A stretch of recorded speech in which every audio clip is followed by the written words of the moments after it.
Hello everyone, welcome back to Alliance IAS Academy's online platform regarding the current affairs of 2021। तो अपने current affair की series को आगे बढ़ाते हुए चलिए शुरू करते हैं आज का सेशन। अब wish you all a very good luck. So पहला क्वेश्चन है आपका, which among of the following is slash are correct? The immoral traffic prevention act is a 1986 amendment of legislation passed in 1956 as a result of signing by India of the United Nations Declaration in 1950 in New York on the suppression of trafficking. Second statement is, the act states the illegality of prostitution and the punishment for owning any such related establishment. Your options are A only, B only, both या none। आपको video को pause करना है, comment section में अपना answer type करना है। तो देखते हैं इसका आंसर क्या होगा। इसका आंसर होगा आपका बोथ, विच मीन्स आपके दोनों स्टेटमेंट सही हैं। कॉन्टेक्स्ट देख लेते हैं। ये आपका एक एडिटोरियल आया था द हिंदू में, जहाँ पे यहाँ पे ये बात करी गई थी कि जो आपकी सेक्स वर्कर्स होते हैं उनकी जो सिचुएशन आपकी इस जो पेंडेमिक के पीरियड में जो देखी गई है, इससे रिलेटेड फिर यहाँ पे बात करी थी कि इनको भी एज अ वर्कर रिकग्नाइजेशन मिलना चाहिए और क्या क्या चैलेंजेस उन्हें डे टू डे लाइफ में फेस करने पड़ रहे हैं इस टाइम पे। पहला जो आपका स्टेटमेंट था, ठीक। यहाँ पे अगर हम देखते हैं, एक एक करके इसको डिस्कस करते हैं। 1950 में आपका गवर्नमेंट ऑफ इंडिया ने आपका जो international convention for suppression of immoral traffic in persons and exploitation of prostitution को रेटिफाई करा था, ठीक, याद रखिएगा। दूसरा, 1956 में फिर गवर्नमेंट ने एक आपका एक्ट बनाया था जिससे suppression of immoral traffic in women and girls act कहा गया था, सीता जिसे कहा गया था अगर आप शॉर्ट में बोले तो। फिर इसका अब जो अमेंडमेंट था 1986 में हुआ था, जिसको फिर नाम चेंज करके इसको इमोरल ट्रैफिक प्रिवेंशन एक्ट कर दिया गया। तो अब अगर हम वापस से क्वेश्चन में आए तो क्वेश्चन यही तो बोलता है कि इमोरल ट्रैफिक एक्ट जो है ये 1986 का अमेंडेड है। कैसे अमेंडेड है? 1956 में आपका लेजिस्लेशन पास हुआ था और वो जो लेजिस्लेशन भी पास हुआ था वो 1950 के जो रेटिफाइड कन्वेंशन के उसमें आगे करते हुए गवर्नमेंट ने करा था, ठीक। तो पहला स्टेटमेंट इस तरीके से सही हो जाता है। दूसरा स्टेटमेंट कि act state the illegality of prostitution, बिल्कुल ठीक है। इस एक्ट में प्रोस्टिट्यूशन को इलीगल कहा गया और ऐसी कोई और पनिशमेंट भी बताई गई है अगर इस तरीके के कोई इस्टेब्लिशमेंट भी दिखते हैं। इवन उन्होंने ये भी कहा गया है कि any person involve in any phase of chain, मतलब अगर उनके प्रोस्टिट्यूशन के रिक्रूटिंग में, उनके ट्रांसपोर्टिंग में, ठीक है, सॉरी प्रोस्टिट्यूट्स के रिक्रूटिंग में, ट्रांसपोर्टिंग में, ट्रांसफरिंग में, हार्बरिंग में या फिर receiving people for purpose of prostitution, तो ये भी एक तरीके से पनिशमेंट के लिए लायबल माना गया है यहाँ पर इस एक्ट के अंदर, ठीक। और अगर कोई पर्सन ये गिल्टी पाया जाता है कि वो किसी चाइल्ड को यहाँ पे इसमें इन्वॉल्व कर रहा है, तो फिर यहाँ पे जो आपको पनिशमेंट है वो आपको 7 साल या उससे ज़्यादा तक की इम्प्रिजनमेंट की देखी गई है। आपको पता होगा कि आर्टिकल 23 का जो फर्स्ट वाला सेक्शन है उसमें आपको बताया गया है कि आपका जो ट्रैफिकिंग इन ह्यूमन बीइंग है वो प्रोहिबिट किया गया है इंडिया में, ठीक। नेक्स्ट क्वेश्चन की तरफ बढ़ते हैं। Which among of the following is incorrect? The United Nation General Assembly is the main deliberative policy making and representative organ of United Nation. दूसरा है जो General Assembly is the only UN body with universal representation. Third one is the president of General Assembly is elected after 2 years by assembly to serve a 1 year term of office. And last one is none of the above. Incorrect बताना है, अपना answer comment section में लिखिए। देखते हैं इसका answer क्या होगा। इसका आंसर होगा आपका सी, विच मीन्स आपका तीसरा स्टेटमेंट गलत है। एक एक करके डिस्कस करते हैं। फर्स्ट स्टेटमेंट क्या कहता है कि आपका जो जनरल असेंबली है ये एक पॉलिसी मेकिंग और रिप्रेजेंटेटिव ऑर्गन है, बिल्कुल ठीक है। दूसरा स्टेटमेंट कहता है कि ये सिर्फ अकेली यूएन की ऐसी बॉडी है जिसमें यूनिवर्सल रिप्रेजेंटेशन है, बिल्कुल ठीक है। तीसरा गलत इसमें हो जाता है क्योंकि यहाँ पे 2 साल के लिए इलेक्ट नहीं होते हैं, ठीक। यहाँ पे जो 1 साल का टर्म होता है उसके लिए इलेक्ट किए जाते हैं ये, और हर साल इलेक्ट किए जाते हैं। Elected each year by the assembly to serve 1 year term of office. और यहाँ पे जो प्रेसिडेंसी होती है ये रोटेट होती है। 5 जोग्राफिक ग्रुप्स में इनको डिवाइड किया गया है: African, Asia Pacific, eastern European, Latin American and Caribbean and western European and other states, ठीक। और यहाँ पे आपका जो कोई भी डिसीजन होता है वो सिंपल मेजॉरिटी से लिया जाता है। और यहाँ पे कोई वीटो पावर्स आपको देखने को नहीं मिलती है, जैसे हमारी जो यूनाइटेड नेशन की सिक्योरिटी काउंसिल में वीटोज़ होती हैं, यहाँ पे आपके लिए एक एक्स्ट्रा क्वेश्चन में आपको ये बताना है, वैसे बहुत इजी क्वेश्चन है बट आप बता सकते हैं कि आपको बताना है कि कौन सी वो कंट्रीज़ हैं जिनको यूनाइटेड नेशन सिक्योरिटी काउंसिल में वीटो पावर मिली है। कुछ सिलेक्टेड कंट्रीज़ हैं, उन्हीं को वीटो पावर मिली है। ठीक, नेक्स्ट क्वेश्चन की तरफ बढ़ते हैं। Discuss the incorrect statement. पहला है EAST is a NASA's mission mimicking the energy generation process of sun. Second is it is one of the major domestic tokamak that are presently being operated across the country. Third one is the EAST project is a part of International Thermonuclear Experimental Reactor Facility, which will become world's largest nuclear fusion reactor when it becomes operational in 2035. And last one is none of the above. तो देखते हैं इसका answer क्या होगा।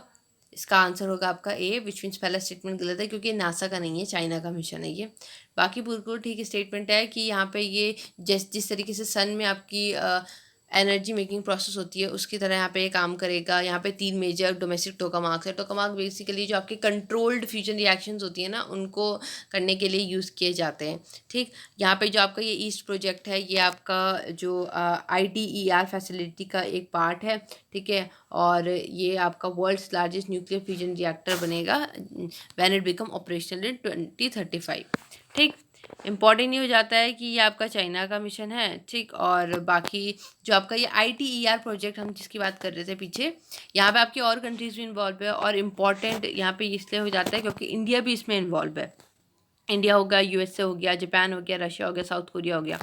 ठीक, यहाँ पे China एक अकेला कंट्री नहीं है जिसने हाई टेम्परेचर प्लाज्मा को लाइक बनाने का इसमें अचीव किया है। आपका जो साउथ कोरिया था उसका जो के स्टार रिएक्टर जो था उसने भी आपका हाई टेम्परेचर प्लाज्मा को बनाने में रिकॉर्ड सेट किया है। तो एक बार इसे पढ़ लीजिएगा, याद रहेगा तो अच्छा रहेगा। नेक्स्ट क्वेश्चन की तरफ बढ़ने से पहले हम देख लेते हैं फ्यूजन और फ्यूजन, क्योंकि यही इसमें जो यूज़ हो रहा है आपका फ्यूजन रिएक्शन हो रहा है। सो इजी है, हमने बचपन में भी कई बार पढ़ा है। फ्यूजन बेसिकली वो होता है जहाँ पे एक जो बड़ा एटम होगा वो दो छोटे एटम्स में टूटेगा, 2 या 2 से ज़्यादा। ठीक, और फ्यूजन जो होता है वहाँ पे दो एटम मिलके आपका एक बड़ा वाला बनाते हैं। ठीक, तो बहुत ज़्यादा जो एनर्जी रिलीज होती है वो आपकी फ्यूजन में होती है, इसीलिए इसको रिएक्शंस को कंट्रोल फॉर्म में भी करना पड़ता है। नेक्स्ट क्वेश्चन की तरफ बढ़ते हैं। Which among of the following is slash are correct. National Disaster Management Authority has been constituted under the Disaster Management Act 2005 with the Prime Minister of India as its chairman. Its primary purpose is to coordinate response to natural or man-made disaster for capacity building in disaster resiliency and crisis response. Third one is the Disaster Management Act 2005 has provided the legal and institutional framework for disaster management in India at national, state and district level. Your options are A and B only, B and C only, B only, all of the above. तो देखते हैं इसका answer क्या होगा। इसका answer होगा आपका और, विच मीन सारे स्टेटमेंट सही है। तो पहला स्टेटमेंट कि आपका जो अथॉरिटी है 2005 के एक्ट के थ्रू बनी है, बिल्कुल ठीक है। प्राइम मिनिस्टर इसके चेयरमैन होते हैं, बिल्कुल ठीक है। पर्पस जो है इसका आपका जो कोऑर्डिनेट करना है नेचुरल और मैनमेड डिजास्टर्स के टाइम पे। ठीक, तो ये पूरा आपका प्लेन स्टेटमेंट है, ये तो ठीक ही होगा। ठीक ही होगा इन द सेंस ठीक है मतलब। ठीक, फिर नेक्स्ट आता है डिजास्टर मैनेजमेंट एक्ट 2005 जो है, यहाँ पे आपका ये एक लीगल इंस्टीट्यूशनल फ्रेमवर्क प्रोवाइड करता है। किसके लिए? डिजास्टर मैनेजमेंट के लिए, आपके नेशनल, स्टेट और डिस्ट्रिक्ट लेवल पे। याद रखिएगा तीनों लेवल पे दिखा रहेंगे, सो आपके तीनों स्टेटमेंट सही हो जाते हैं। ये जो है आपकी बॉडी अथॉरिटी, ये आपकी एक एपेक्स बॉडी है जो इस तरह डिजास्टर मैनेजमेंट से रिलेटेड जितने भी गाइडलाइंस है, पॉलिसीज़ है, प्लान को उनको यहाँ पे पुट फॉरवर्ड करती है। तो यहाँ पे नेक्स्ट की तरफ बढ़ने से पहले आप एक बार इसके देख सकते हैं कि यहाँ पे बता रखे हैं कि फंक्शंस एंड रिस्पॉन्सिबिलिटीज़ के बारे में, कि ये आपके नेशनल डिज़ास्टर प्लान को अप्रूव करती है, पॉलिसीज़ फ्रेमवर्क करती हैं। ठीक है, और यहाँ कोऑर्डिनेट करती हैं, इम्प्लीमेंटेशन करती हैं, किस तरीके से पॉलिसी आपका चलेगा। फिर यहाँ पे ये स्टेट्स अथॉरिटीज़ के लिए भी ये गाइडलाइंस देती हैं, इंपॉर्टेंट हो जाता है। और बाकी आप इसमें एक बार इसको पॉज करके अच्छे से पढ़ सकते हैं। नेक्स्ट क्वेश्चन की तरफ बढ़ते हैं। Harimau Shakti is a military exercise between India and, पहला है मालदीव्स, दूसरा है मलेशिया, तीसरा है Myanmar and the last one is none of the above. आपका आंसर होगा यहाँ पे बी, इंडिया और मलेशिया के बीच में होने वाली आपकी ये मिलिट्री एक्सरसाइज है। नेक्स्ट क्वेश्चन की तरफ बढ़ते हैं। Which among of the following is slash are correct. Liquidity adjustment facility is a tool used in monetary policy primarily by RBI that allows bank to borrow money through reverse repo rate और to make loans to RBI through repo rate. Next statement is this arrangement is effective in managing liquidity pressures and assuring the basic stability in financial market. And your options are A only, B only, both या none. सो इसका answer होगा आपका B only. देखिए पहले statement में गलती क्या है कि यहाँ पे जो ये बोला है कि लिक्विडिटी एडजस्टमेंट फैसिलिटी एक मॉनेटरी पॉलिसी का टूल है, बिल्कुल ठीक है। आरबीआई मैनेज करती है, बिल्कुल ठीक है। Bank to borrow money through bank जो है आरबीआई से मनी लेंगे रिवर्स रेपो रेट के, ये गलत है, ये उल्टा ऊपर नीचे कर दिया गया है। पहले वाले का आपका रेपो रेट होगा, दूसरे वाले का आपका आंसर, दूसरे वाले में आपका रिवर्स रेपो रेट होगा। अब इसको दोबारा से देख लेते हैं। ये देखिए यहाँ पे the RBI that allow bank to borrow money through repurchase agreement. जब बैंक मनी को बोरो करेगा तो उसे रीपर्चेस अग्रीमेंट के थ्रू कहेंगे, और जब आरबीआई मनी को बोरो करेगा ना तो उसे रिवर्स रेपो रेट कहा जाएगा। हमने पहले भी सेशंस में डिस्कस किया है ये। तो आपका जो ये लिक्विडिटी एडजस्टमेंट फैसिलिटी है, ठीक, सो ये आपका जो इंट्रोड्यूस हुआ था 1998 में नरसिम्हन कमेटी की उसकी रिकमेंडेशंस पे इसको किया गया था इंट्रोड्यूस आरबीआई के थ्रू, ठीक। सो बाकी हमने repo rate, reverse repo rate कई बार डिस्कस करा है। अब हम इसके ना इम्प्लीकेशंस पे देख लेते हैं। हम हमेशा बोलते हैं कि एक साइकिल होती है, जो इकॉनमी की साइकिल चलने लग जाती है, इकॉनमी की साइकिल, तो यही वो साइकिल है। तो देखिए पहले हम विशेष साइकिल की तरफ देखेंगे। तो फॉर एग्जांपल आपके बैंक के लॉसेस डिक्रीज हो रखे हैं, कम है, बैंक के लॉसेस कम है, ठीक। तो इसका मतलब बैंक जो होगा अब अपना क्रेडिट अच्छे से देगा, लॉसेस कम है, उसके पास क्रेडिट है तो वो अच्छे से देगा। लूज़ करेगा ना क्रेडिट, बैंक अपने क्रेडिट लूज़ करेगा तो हाउस होल्ड और बिजनेस अपनी एक्सपेंडिचर बढ़ाएंगे, स्पेंडिंग बढ़ाएंगे। वो अपनी स्पेंडिंग बढ़ाएंगे तो एसेट के प्राइस इंक्रीज़ होंगे और डेलिक्वेंसीज डिक्रीज़ होंगी, ठीक है। और फिर बैंक के लॉसेस भी डिक्रीज़ होंगे। तो जब एसेट के प्राइस बढ़ेंगे, बिजनेस के स्पेंडिंग बढ़ेगी, तो उनके इट मीन्स उनका जो मार्केट है वो भी अच्छा चलेगा। जब वो अच्छा चलेगा तो वो अपने बैंक को वापस भी तो अच्छे से कर पाएंगे, जितना उन्होंने बैंक से, जितना भी उन्होंने कैपिटल, जितना भी फंड्स उन्होंने बैंक से रेस किए हैं, तो जब उनका बिजनेस अच्छा चलेगा तो बैंक को अच्छे से कर पाएंगे। तो यही फिर वो इकोनॉमी की साइकिल होती है जो अच्छे से चलती है। दूसरा हम देखते हैं, ये होगी आपकी विशियस साइकिल। अब इसमें क्या होगा कि मान लीजिए आपके बैंक लॉसेस की तरफ जा रहे हैं, लॉसेस बढ़ रहे हैं, तो बैंक के पास क्रेडिट कम होंगे, ठीक है। क्रेडिट कम होंगे तो हाउस होल्ड और बिजनेस को देने के लिए कम होगा, उनके पास स्पेंड करने के लिए कम होगा, स्पेंड करने के लिए कम होगा तो यहाँ पे डेलिक्वेंसीज इंक्रीज़ होंगी, और जब डेलिक्वेंसीज इंक्रीज़ होंगी तो फिर बैंक लॉसेस की तरफ जाएंगे, क्योंकि लोगों के पास बैंक को पैसे जितने भी लिए हैं वो देने के लिए भी कहाँ है, तो फिर बैंक के पास क्राइसिस हो जाएगा फंड्स का, है ना, इस तरीके से। तो ये साइकिल होती है जो इस तरीके से अफेक्ट करती है। नेक्स्ट क्वेश्चन की तरफ बढ़ते हैं। Which among of the following is incorrect? The CVC was set up by government in 1964 on the recommendation of Committee on Prevention of Corruption headed by K. Sinthanam. In 2003, the Parliament elected CVC Act conferring statutory status on CVC. CVC is not controlled by any ministry department. It submits its report to Parliament. Incorrect बताना है। इसका answer होगा आपका D, क्योंकि parliament को नहीं करता है, ठीक। तो पहला बिल्कुल ठीक है कि 1964 में बना था, आपका केस संथानम कमेटी की रिकमेंडेशन पे बना था। 2003 में इसको स्टैट्यूटरी स्टेटस मिल गया था। कोई मिनिस्ट्री या डिपार्टमेंट से कंट्रोल नहीं, इंडिपेंडेंट बॉडी है बेसिकली। ये सिर्फ पार्लियामेंट को, रिस्पॉन्सिबल पार्लियामेंट को है, याद रखिएगा, रिस्पॉन्सिबल पार्लियामेंट को है, बट ये अपनी रिपोर्ट्स प्रेसिडेंट को सबमिट करती है, ठीक। और यहाँ पे इस तरीके से इनके बारे में बोला गया है।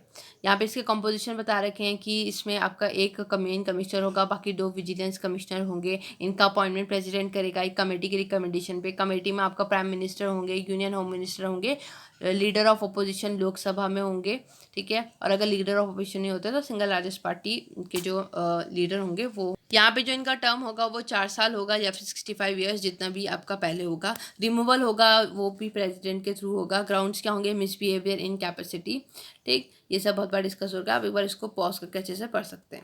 नेक्स्ट क्वेश्चन की तरफ बढ़ते हैं। Arrange the following from west to east: black sea, Aral sea, Caspian sea, Mediterranean सी।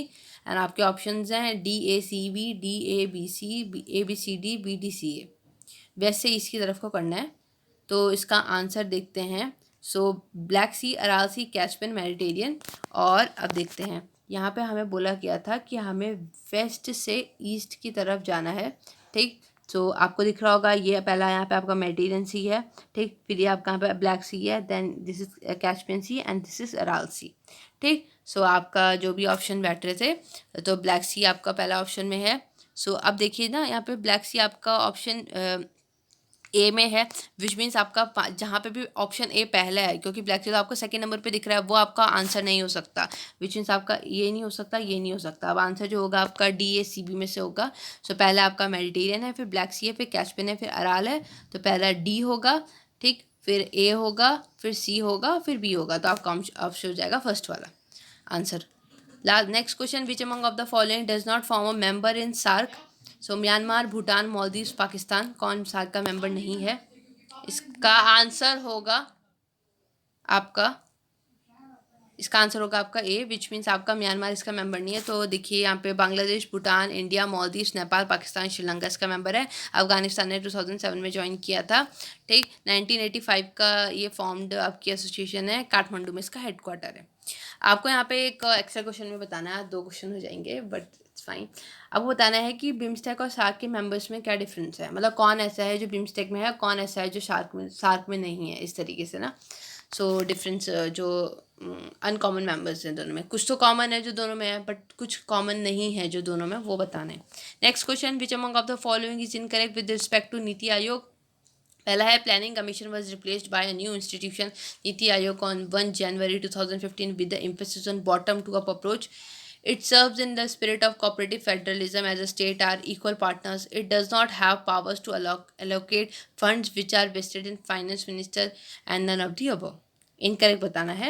नीति आयोग मैंने लास्ट सेशन में, आप आई गेस लास्ट से इससे पहले सेशन में पूछा भी था एक्स्ट्रा क्वेश्चन में, तो आई होप आप लोगों ने अच्छे से पढ़ रखा होगा।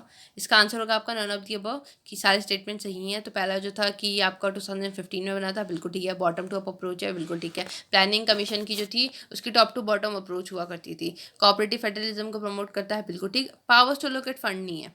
यहाँ पे आप देख सकते हैं प्लानिंग कमीशन और नीति आयोग के बीच में यहाँ पे डिफरेंस बता रखे हैं कि जो आपका प्लानिंग कमीशन था ये आपका एक्स्ट्रा कॉन्स्टिट्यूशनल बॉडी है, ये नीति आयोग आपका एडवाइजरी नेचर का है, ठीक। यहाँ पे लिमिटेड एक्सपर्टीज़ था, यहाँ पे आपके वाइडर एक्सपर्टीज़ हैं। नीति आयोग आपका कोऑपरेटिव फेडरलिज्म को प्रमोट करता है, क्योंकि यहाँ पे स्टेट्स इक्वल पार्टनर्स हैं। यहाँ पे आपके state as a spectator participate करते थे। यहाँ पे आपका जो सेक्रेटरीज होते हैं, जिसको सीईओ कहते हैं, उसे प्राइम मिनिस्टर अपॉइंट करते हैं। यहाँ पे वैसे ही यूजुअल प्रोसेस होता है। इनकी अप्रोच बॉटम टू अप है, इनकी टॉप टू डाउन अप्रोच है, ठीक। यहाँ पे कोई पॉलिसी इम्पोज नहीं करेंगे, यहाँ पे ये पॉलिसीज इम्पोज करते थे, ठीक। यहाँ पे एलोकेशन ऑफ फंड की पावर नहीं है नीति आयोग के पास, प्लानिंग कमीशन के पास ये पावर्स थी, ठीक।